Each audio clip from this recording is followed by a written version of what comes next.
Hey everyone. Okay, so you know how when you leave something and you expect to come back and everything's the same? It's not that way. Um, I'll explain that more. I just recently came back from treatment. That is why I never told you guys more about my eating disorder, and I never told you guys that I never really came back on. I checked in March 1st and I left April 15th. It was actually inpatient, it wasn't residential. My time there was a lot longer.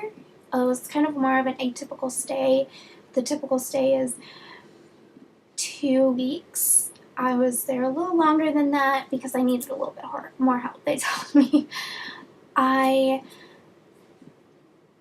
I'm home now, and I left. Kind of part of me wanted to come back here and pick things up where they were. I came back and people expected me to be the same.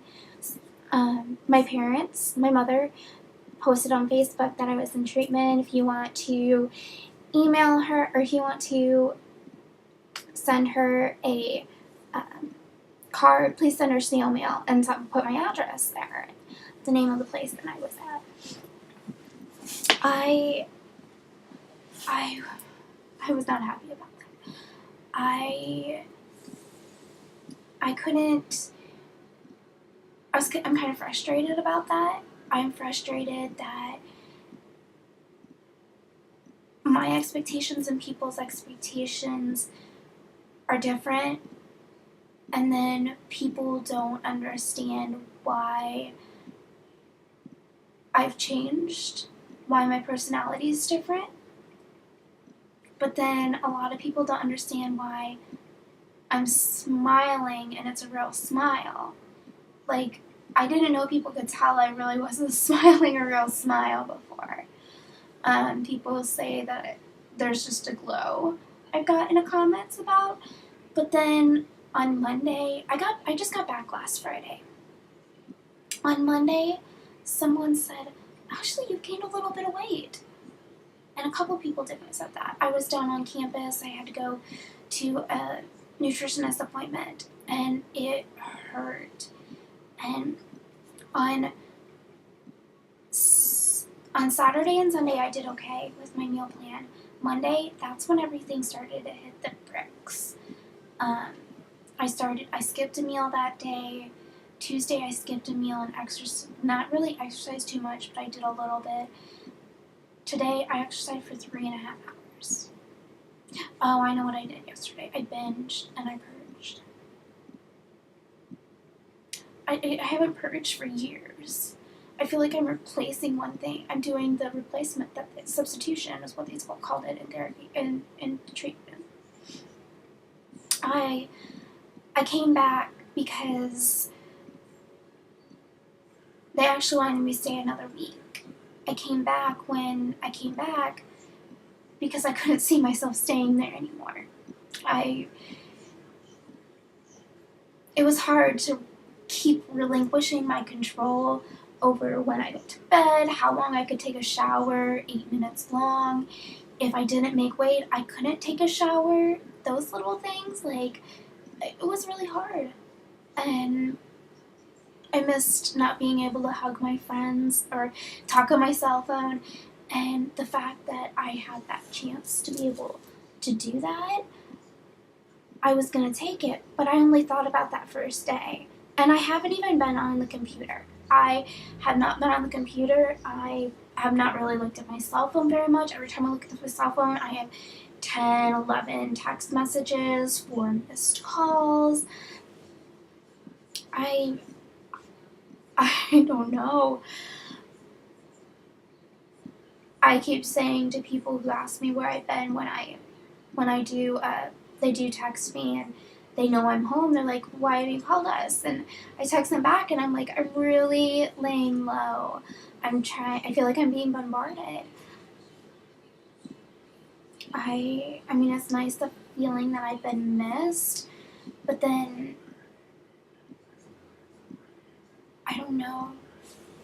I don't want to do anything. I don't want to say I'm depressed, but I'm not comfortable. I struggle with this in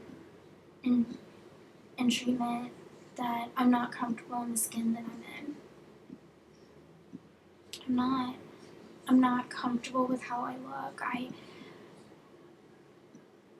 There was a point that I looked in the mirror and I couldn't go into the vanity room because there was like 2 weeks straight that I didn't go into the vanity room because I could not see myself. I could not look at myself because my face has changed. And it hurt so bad. I don't think people realized it.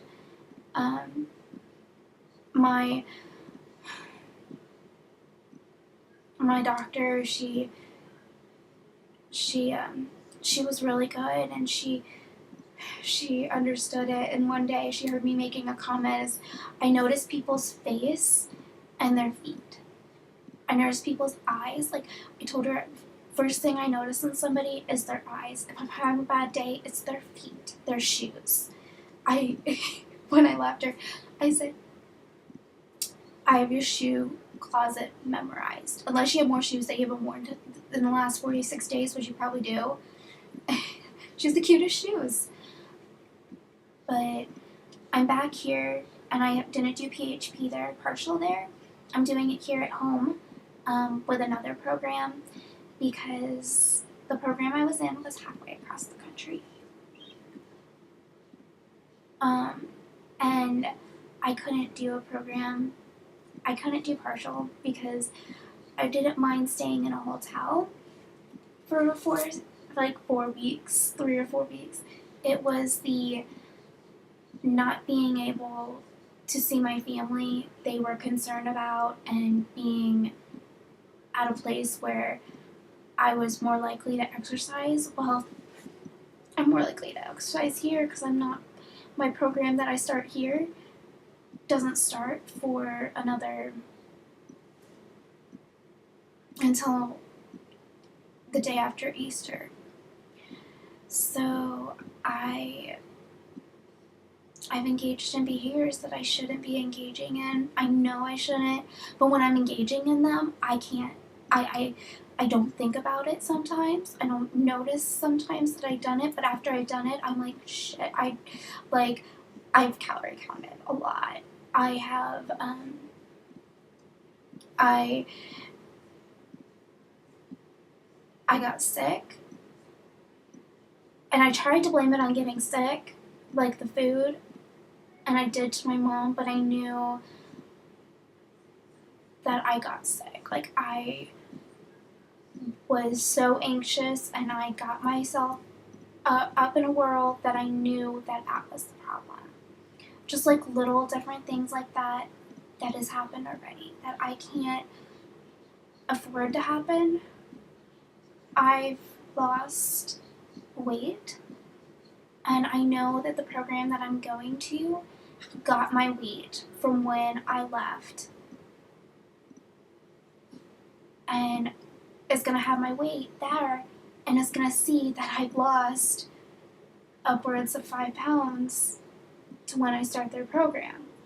That's not going to make me look good, because I know the Center for Eating Disorders told them that if I can go right back in as inpatient.